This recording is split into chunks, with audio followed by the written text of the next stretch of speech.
Details చూస్తే CM Chandrababu Naidu అధ్యక్షతన cabinet సమావేశం జరిగింది. ఈ సందర్భంగా సమావేశంలో మంత్రులను సీఎం అభినందించారు. మోంతా తుఫాను సమయంలో క్షేత్రస్థాయిలో బాగా పనిచేశారని మంత్రులను ప్రత్యేకంగా అభినందించారు.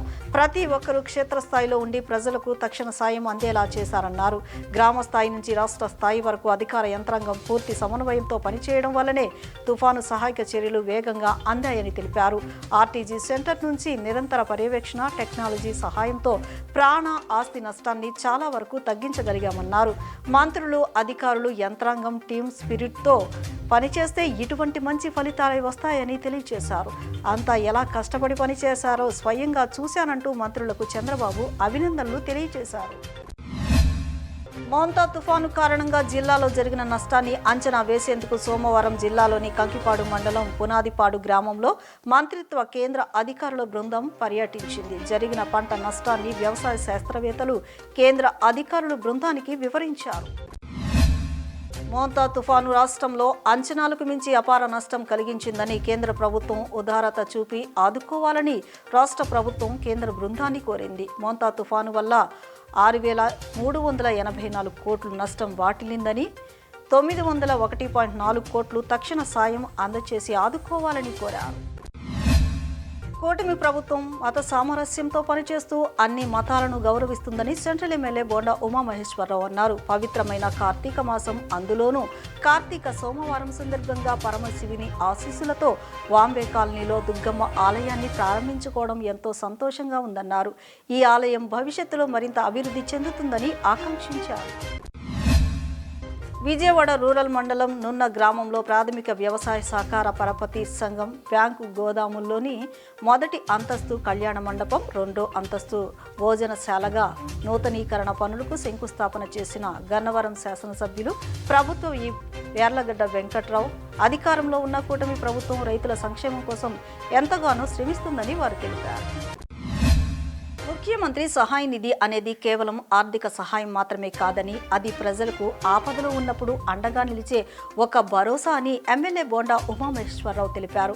వైద్య ఖర్చులు భరించలేని వారికి ఇది ఒక గొప్ప ఊరటని, ప్రైవేట్ హాస్పిటల్లో వైద్యం చూపించుకొని బిల్లు తెచ్చుకుంటే ముఖ్యమంత్రి సహాయ నిధి ద్వారా వారికి ఆర్థిక సహాయం అందజేస్తున్నట్లు చెప్పారు. ఇది ప్రజల పట్ల ప్రభుత్వానికి ఉన్న బాధ్యతను తెలియజేస్తుందని చెప్పారు.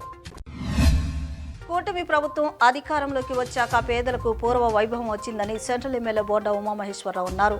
సీఎం చంద్రబాబు నాయుడు ప్రవేశపెట్టిన P4 పథకం పేదల జీవితాల్లో వెలుగులు నింపుతుందన్నారు.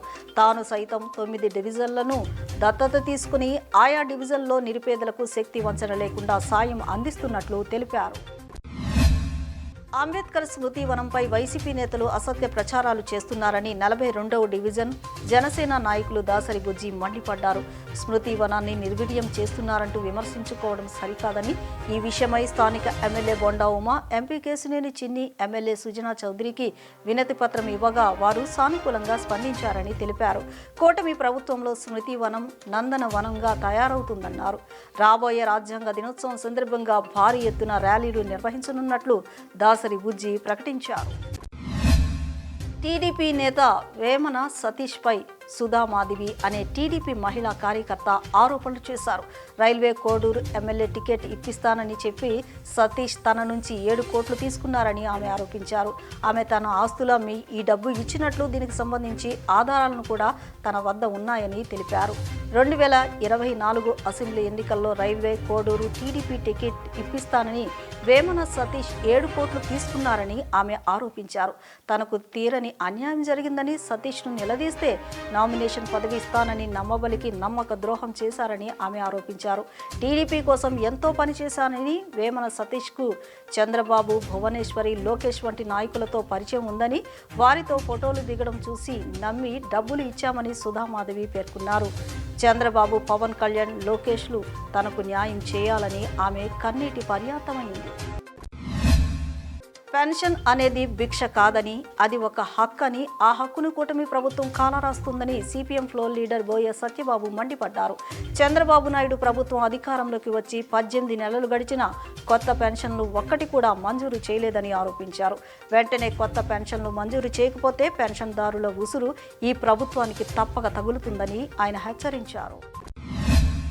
దేశంలోని వ్యవసాయ రంగంలో ఆంధ్రప్రదేశ్ కీలక పాత్ర పోషిస్తున్న నేపథ్యంలో పాడి పరిశ్రమలో ఖాళీగా ఉన్న పోస్టులను భర్తీ చేయాలని డివైఎఫ్ఐ రాష్ట్ర అధ్యక్షులు రామన్న రాష్ట్ర ప్రభుత్వాన్ని డిమాండ్ చేశారు. పశుసంవర్ధక శాఖలో క్లస్టర్ విధానాన్ని రద్దు చేసి ఖాళీలను తక్షణమే భర్తీ చేయాలని ప్రభుత్వాన్ని కోరారు. భారతదేశానికి స్వాతంత్రం వచ్చి 78 సంవత్సరాలు దాటుతున్న గిరిజనుల జీవితాల్లో చెప్పుకోదగ్గ మార్పు లేదని ఎమ్మెల్సీ జెల్లీ విల్సన్ ఆవేదన వ్యక్తం చేశారు.